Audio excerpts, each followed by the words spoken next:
নমস্কার, আমি মৌসুমি। কেমন আছেন আপনারা সবাই? আশা করি সবাই খুব ভালো আছেন এবং সুস্থ আছেন। যে যেখান থেকে আমার ভিডিওটা দেখছেন, বড়োদেরকে প্রণাম আর ছোটোদেরকে অনেক ভালোবাসা জানিয়ে আমি আমার আজকের ভিডিও শুরু করছি। আজ আমার সোনা বাবাকে খাওয়ানো হয়ে গেছে, তারপরেই ব্রাশটা করাচ্ছি।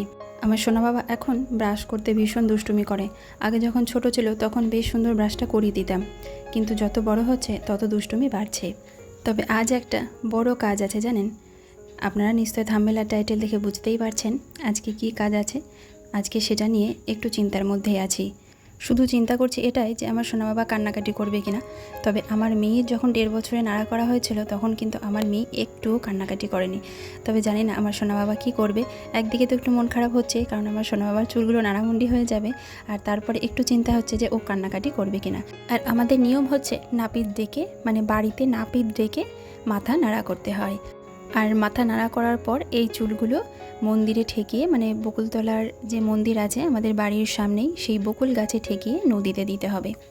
তো সেই রকমই আমার সোনা বাবার মাথাটা নাড়া করে দেওয়া হচ্ছে। দেখুন, তো প্রথমে তো আমি ভীষণই ভয় পাচ্ছিলাম যে কি হবে, কান্নাকাটি করবে কিনা। তো দেখুন আমার সোনা বাবা এত সুন্দর চুপচাপভাবে আছে, এটা তো আমি ভাবতেই পারিনি যে এত চঞ্চল ছেলে, এত দুষ্ট ছেলে এত সুন্দরভাবে চুপচাপ মাথা নাড়া করে দেবে।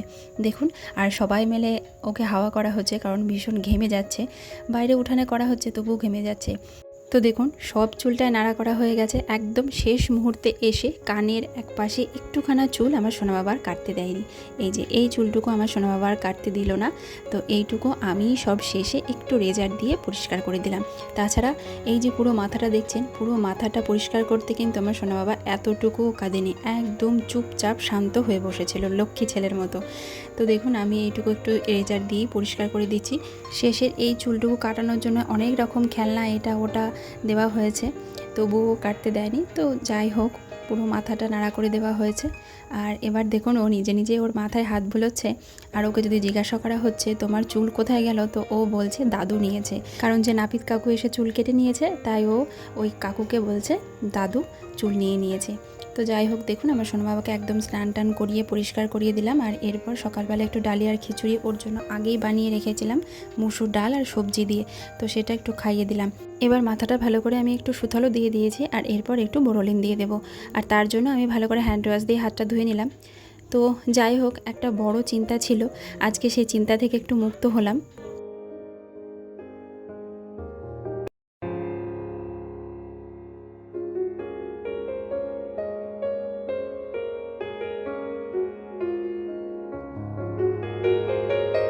চুল কি কেটে নিল বাবা? চুল কোথায় গেল তোমার?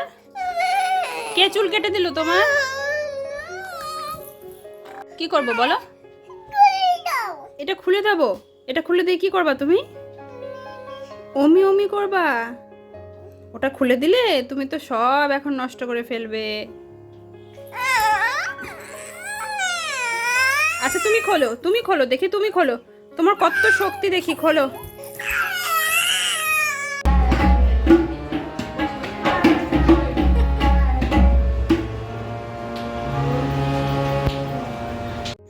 এখন বাজে সকাল 9:30। তার মানে আজকে হচ্ছে পরের দিন।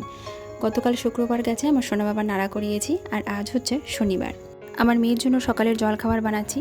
আর আমার মেয়ের সকালবেলায় আজকে বায়না হয়েছিল চিড়ের পোলাও বানিয়ে দেওয়ার জন্য, কিন্তু সেটা আর দিলাম না। আজকে ওকে একটু চিড়ে ভিজে একটু দই দিয়ে মাখিয়ে দেব। তো এইভাবে ও খেতে একদমই চায় না, এক প্রকার জোর করেই দিলাম। আর প্রত্যেক দিনই কি এটা ওটা খাওয়া কি ভালো বলুন? চিড়ের পোলাওটা প্রায় দিনই ওকে বানিয়ে দিই, খেতে ভালোবাসে বলে, কিন্তু আজকে বললাম একটু দই চিড়ে মাখিয়ে দিই খা। তো প্রথমে খেতেই চাইছিল না, তো তারপরে জোর করেই দিলাম। তো খেয়েছে, একদম খায়নি তা না, তবে সবটুকু খায়নি। তো যাই হোক, আর আমার সোনা বাবার জন্য একটু সেদ্ধ ভাত করেছি। আর মেয়েকে সেদ্ধ ভাত দিই না, আর মেয়েও খেতে চায় না সকালবেলায় সেদ্ধ ভাত, কারণ আমাদের আবার রাত্রে ভাত খাই। তো মেয়ে রাত্রেবেলায় ভাত খায়, দুপুরে ভাত খায়, মানে আবার যদি সকালে খায় তাহলে 3বার ভাত খাওয়া হয়ে যাবে। তাই সকালে মেয়ে জলখাবারে সেরকম ভাত খেতেও চায় না। তো যাই হোক, দেখুন ওকে দই চিড়েটা মাখিয়ে দেবো, তারপর এদিকে রান্নাবান্নার ব্যবস্থা করব। আর দই চিড়ে খেতে আমার মেয়ে চায় না, কিন্তু আমার বেশ ভালোই লাগে দই চিড়ে এভাবে মাখিয়ে খেতে, কিন্তু আমার সবসময় সময় হয় না। আসলে চিড়েটাকে একটু ভিজিয়ে রাখতে হয়, তারপরে আবার মাখিয়ে খাওয়া, সেটা একটু সময়ের ব্যাপার।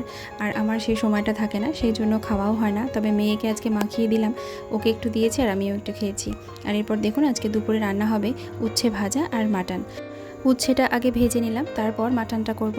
হ্যাঁ, আগে মায়ের ডিমটা বানাবো। এই দেখুন ডিমটা আমি সেদ্ধ করে নিয়েছি। আর আমার সোনা বাবা এত দুষ্টুমি করছে, শুধু উঠানে নেমে যাচ্ছে। আর মাঝে মাঝে না বৃষ্টি আসছে, তাই জন্য পুরো উঠানটা ভিজে হয়ে আছে। আর বারবার আমার সোনা বাবা উঠানে নেমে যাচ্ছে। তো সেই জন্য ওকে আমি কোলে নিয়েছি, মানে এক হাতে কোলে নিয়ে আছি আর এক হাতে ডিম সেদ্ধটা ছাড়াচ্ছি। তারপর ডিমটা ভাজবো, ভেজে ডিমের ঝোলটা মার জন্য বানিয়ে নেব। আর এদিকে দেখুন আমার উচ্ছেটা ভাজা হয়ে গেছে। আর মা যেহেতু মাংস খায় না, তাই মার জন্য হয় মাছ কিংবা ডিম কিছু একটা করে দিই যেদিনকে আমাদের মাংস হয়। বন্ধুরা, যারা এখন আমার পরিবারে এসেছেন, আমাকে দেখছেন, তাদের কাছে আমার অনুরোধ, আমার এই চ্যানেলটি যদি আপনাদের সাবস্ক্রাইব করা না থাকে তাহলে অবশ্যই কিন্তু সাবস্ক্রাইব করে পাশে থাকা অল বেল বাটনটা প্রেস করে দেবেন। আর একটা কমেন্টের মাধ্যমে জানাবেন যে আমার এই ভিডিওটা কেমন লাগলো। আর একটা লাইক দিতে কিন্তু একদম ভুলবেন না।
আর মাংসের জন্য আমি আলু, পেঁয়াজ, টমেটো সমস্ত কিছু কেটে নিয়েছি। আর মাটনটা না আমাদের কালকেই নিয়ে এসে রেখেছে। আর মাটনটা ফ্রিজে রেখেছিলাম, দেখুন কেমন শক্ত হয়ে আছে। অনেকক্ষণ আগে কিন্তু বার করেছি, তবুও মাটনটা এখনও নরম হয়নি। আসলে আমি অনেকক্ষণই বার করেছি, কিন্তু প্রথমেই বার করে জল দিইনি। প্রথমে যদি বার করে জল দিয়ে দিতাম তাহলে এতক্ষণে হয়তো ছেড়ে যেত, কিন্তু আমি প্রথমে জল দিইনি। দেখলাম যে যদি এমনি যতক্ষণে ছাড়ুক, কিন্তু দেখলাম যে না, অনেকক্ষণ হয়ে যাচ্ছে। আমি যেহেতু এবার রান্নাটা চাপাবো আর এখনও ছাড়েনি, তাই আমাকে একটু জল দিতেই হলো। আর মাটনে এমনিতেই বেশি জল দিয়ে ধুতে নেই, হালকা করে ধুতে হয়, 2-3 বার ধুলেই হয়ে যায়, বেশি ধুতে নেই। আর তাই আমি প্রথমে জলটা দিতে চাইছিলাম না। আর এদিকে দেখুন ঝমঝমিয়ে বৃষ্টি এসছে, আর আমার সোনা বাবা ওর ঠাম্মির কোলে বসে ঘুমিয়ে পড়েছে। আর আমার সোনা বাবার জন্য আজকে একটু মাটন রান্না করে দেব। আর মাটন বলতে মাটনের মেটেটা দেবো আজকে আর টিংড়ি আনেনি। যেদিনকে মাটন আনে সেদিনকে আমার সোনা বাবার জন্য একটু টেংরি আনে, কিন্তু আজকে আর টেংরি আনেনি, তাই একটু মেটেই দেবো আমার সোনা বাবাকে। তো দেখুন একটু পেঁপে, গাজর, আলু কেটে নিয়েছি। আর এবার কড়াইতে একটু জিরে ফোড়ন দিলাম, তারপর পেঁয়াজ দিয়ে দিয়েছি, একটু পেঁয়াজটা ভেজে নেব। তো আমরা যেভাবে মাটন রান্না করি, কষিয়ে, সেভাবেই রান্না করব। তবে আমার সোনা বাবার মাটনে কোনো রকম ঝাল দেব না। এরপর একটু রসুন থেতো করে দিয়ে দিলাম আর একটু টমেটো দিয়ে দিলাম। এটা ভেজে নেওয়ার পর একটু পেঁপে, গাজর, আলু যেগুলো কেটে রেখেছিলাম সেগুলো দিলাম, মাটনটা দিয়ে দিলাম। আর এরপর দেব একটু সামান্য আদা বাটা, জিরে গুঁড়ো, ধনে গুঁড়ো, লবণ, হলুদ। তো এমনি যা মশলা আমরা দিই সেই সমস্ত মশলা দিয়ে দিলাম। এরপর ভালো করে একটু কষিয়ে নেব। তবে গ্যাসটা একদম কমিয়ে রেখেছি, বেশি বাড়িয়ে দিলে অল্প জিনিস তো পুড়ে যেতে পারে, তাই গ্যাসটা একদম কমিয়ে রেখেছি। তো দেখুন আমার কষানো হয়ে গেছে। এবার এটা আমি প্রেসার কুকারে দিয়ে দেব। এই যে আমার সোনা বাবার মাংসর ঝোল রেডি হয়ে গেছে, গরম গরম মাটন কারি। তো মাটন কারি হয়নি, মাটন স্যুপ হয়েছে। তো যাই হোক, চলুন এখন আমার সোনা বাবাকে খাইয়ে দিই। এখন প্রায় 1:30টা বেজে গেছে। এরপর আবার আমরা খাবো। আর যেদিনকে মাংস রান্না হয় সেদিনকে খিদেটা একটু বেশিই পায়।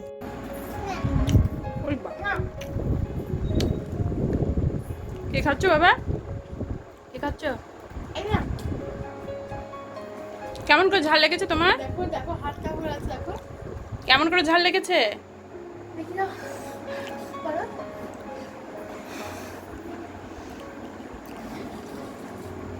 বাবা হাত। এখন বাজে সন্ধ্যা 7:30। আর যে নতুন সদস্যকে দেখছেন ওটা আমার মেয়ের বান্ধবী। তো ওর নাম সোহিনী। তো প্রথমে যখন সোহিনী এলো তখন আমার সোনা বাবা কান্না করছিল। ও তখন সবেমাত্র ঘুম থেকে উঠেছে, সেটা একরকম ব্যাপার। আর প্রথম কাউকে দেখলে ও তো একদমই তার কাছে যেতে চায় না, কান্না করে। তো এই দুই রকম মিলিয়ে প্রথমে একটু কান্নাই করছিল, আর তারপর দেখুন আস্তে আস্তে সোহিনীকে এতটাই চিনে গেল, ও সমানে সোহিনী দিদি করছিল। তুমি বলো। টানাতুন খাবা?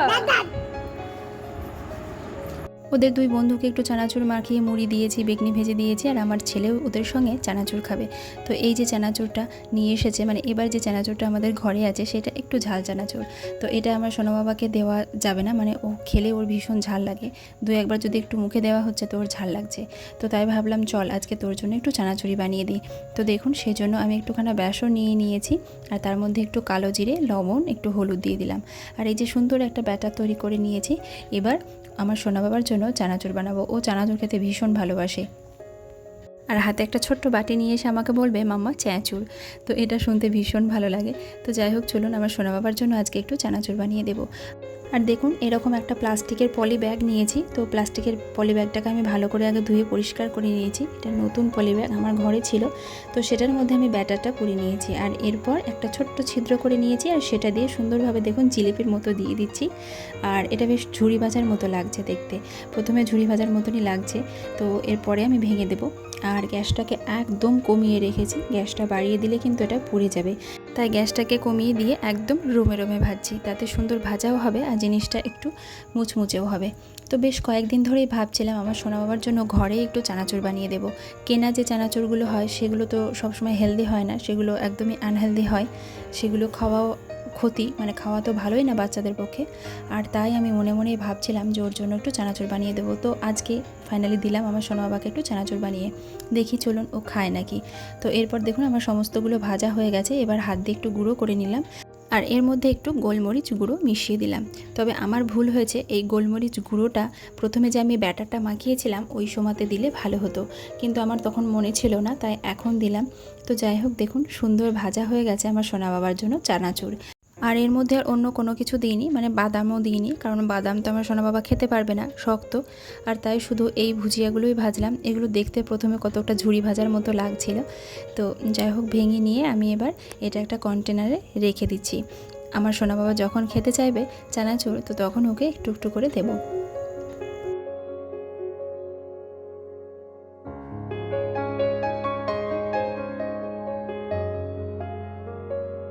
চলুন বন্ধুরা আজকের মতো তাহলে ভিডিওটা এখানেই শেষ করছি। সবাই ভালো থাকবেন, সুস্থ থাকবেন।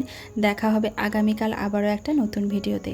আর আমার ভিডিওটা যদি ভালো লাগে তাহলে অবশ্যই কিন্তু একটা কমেন্ট করে জানাবেন, আর একটা লাইক দিতে কিন্তু একদম ভুলে যাবেন না। তাহলে চলুন আজকের মতো টাটা।